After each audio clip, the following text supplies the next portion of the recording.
So, for instance, and let's talk about this in terms of children. What is like the ideal diet that a child needs, let's say in a day?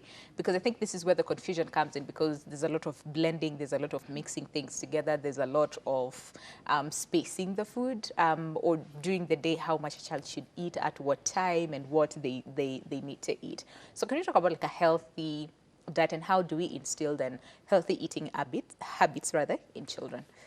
Like when it comes to children, they need more energy than adults. That's true. Because they are very active, playing, doing all sorts of things. They're very active. So when it comes to carbohydrates, you see that like they need more compared to the adults. Okay. But if you must give carbohydrate, make sure it's healthy one. Okay. Not refined, not processed. Try to go for the whole carbohydrates. Okay. Yeah, try to limit the processed, the refined ones. Yes. Okay. Yeah. All right, let's address that, and then we'll talk about then the spacing and all those things. Yeah. I think this is dependent on age True. of a child. So processed, refined, what are we talking about exactly? And then we'll also focus on whole, which sometimes is a bit expensive for some families. Yeah, you know, true. when you talk about like whole cereals and all those things, sometimes it's expensive for most families to afford.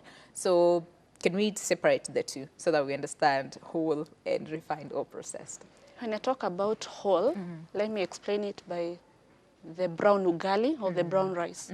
You see, when it's brown, the fiber content in it is very high. Yeah. When you take it, there is that satiety feeling, that fullness. Yeah. So it also, it's like you are training your body not to eat more. There is that fullness you in eat it. a small amount of You it, eat, and then you feel full. You That's feel it. full. Okay. Then, when it comes to sugar, like our body, when you eat carbohydrates, insulin must be produced to balance the sugars.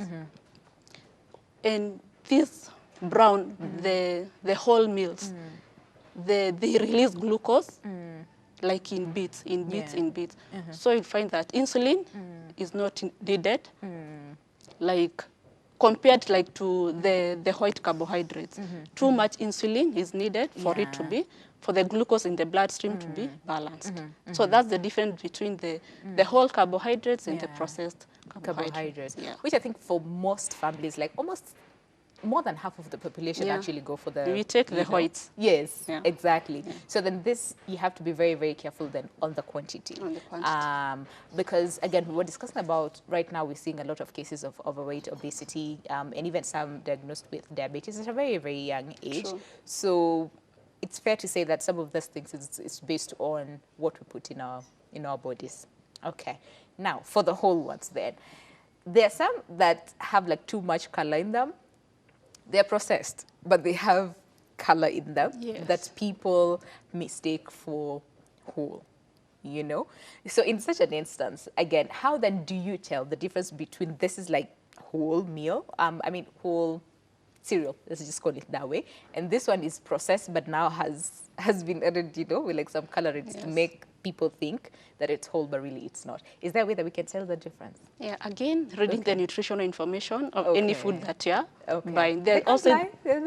And there's some people who lie on that scene. Yeah, see, just picking, but you're supposed to read the nutrition information on the food that you're buying. Because for the whole, it's written whole meal. For example, a bread. Oh, yeah. It's written whole meal bread. Yeah. But we have a brown bread. You see, it's brown, but not whole. Difference. Yes. Oh, okay. Yes. Okay. You're supposed to take a whole meal. Yeah. Not brown. Not brown. Not brown. Okay. No, that's always read the nutrition information of food that you're buying. Yeah.